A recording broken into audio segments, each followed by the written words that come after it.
રાજકોટની સમર્પણ હોસ્પિટલમાં મેડિક્લેમમાં ગેરરીતિમાં 5ની ધરપકડ કરાઈ છે। મયુર સુચાર, ડોક્ટર અંકિત કથાણી, ભાવિક માંકડની ધરપકડ કરવામાં આવી છે। હિતેશ રવૈયા અને હિમાંશુ રાઠોડની પણ ધરપકડ કરાઈ છે। 40 લાખનો બોગસ મેડિક્લેમ પકવીને ગેરરીતિ આચરી હતી।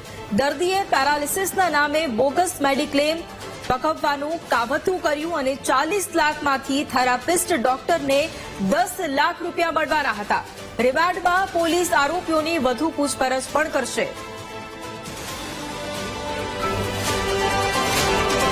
ગાંધીગ્રામ પોલીસ સ્ટેશનમાં ઇન્સ્યોરન્સ ક્લેમ ખોટી રીતે મેળવવા માટે થઈ અને ખોટા દસ્તાવેજો બનાવી એનો સાચા તરીકે ઉપયોગ કરી અને એક કાવતરું ઘડી અને ઇન્સ્યોરન્સ ક્લેમની ફાઇલ મૂકેલી હતી।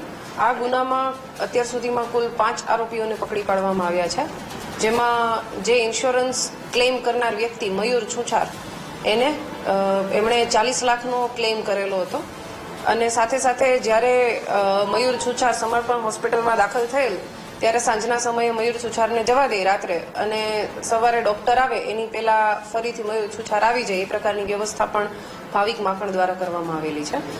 પ્રાથમિક દ્રષ્ટિએ પેલા 2 વ્યક્તિ વિરુદ્ધ ગુનો દાખલ થયેલો હતો અને તપાસ કરતા 2 દિવસમાં બાકીના 3 વ્યક્તિઓની સંડોવણી ખુલેલ છે, જેથી તેઓને અટક કરવામાં આવેલા છે। હવે આગળ સમર્પણ હોસ્પિટલમાં કોઈ ડોક્ટર, કોઈ સંચાલક કે કોઈ મેનેજમેન્ટના અન્ય વ્યક્તિની જો સંડોવણી આવશે તો તેમના વિરુદ્ધ કાર્યવાહી કરવામાં આવશે।